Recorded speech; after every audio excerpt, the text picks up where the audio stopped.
안녕하세요. 오늘 또 마음을 나누는 공간, 마을회관 힐링센터입니다.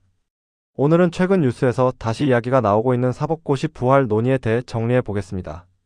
1. 사법고시란 무엇이었을까? 과거 우리나라에는 사법고시라는 시험이 있었습니다. 이 시험에 합격하면 판사, 검사, 변호사 같은 법조인이 될 수 있는 길이 열렸습니다. 특징은 무엇이었냐면 시험만 합격하면 법조인이 될 수 있었고 집안 형편과 관계없이 도전할 수 있었고 그래서 흔히 개천에서 용 난다는 상징으로도 이야기되었습니다. 하지만 이 제도는 2017년에 폐지되었습니다. 이 지금은 어떤 제도일까? 현재 한국의 법조인 양성 제도는 법학전문대학원 제도, 즉 로스쿨 제도입니다. 과정은 이렇게 됩니다.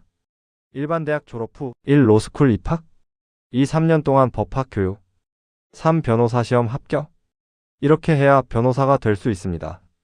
이 제도의 취지는 시험 중심 교육을 줄이고 실무 중심 교육을 강화하자는 것이었습니다.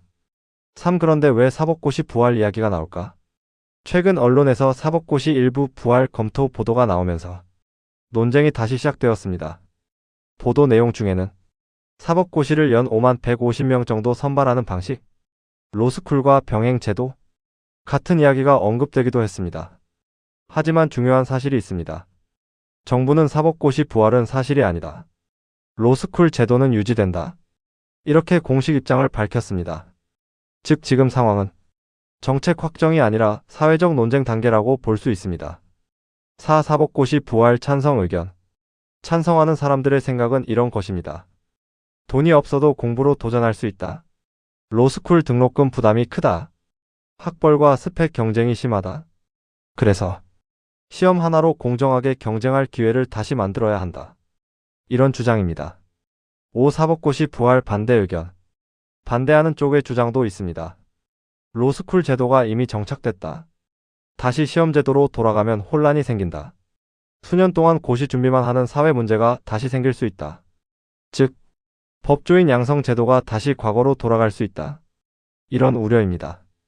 6. 현재 상황을 한마디로 정리하면 지금 상황은 이렇게 정리됩니다. 사법고시 부활 확정 정책은 아님. 일부 언론 보도로 논쟁이 재점화. 정부는 로스쿨 유지 입장. 하지만 사회적으로 공정성 논쟁이 계속되는 상황. 우리가 이런 뉴스를 볼 때 중요한 것은 찬반을 떠나서 왜 이런 논쟁이 생기는지 이해하는 것입니다. 우리 사회가 여전히 공정한 기회, 교육 비용, 사회 이동성 같은 문제를 고민하고 있다는 뜻이기 때문입니다.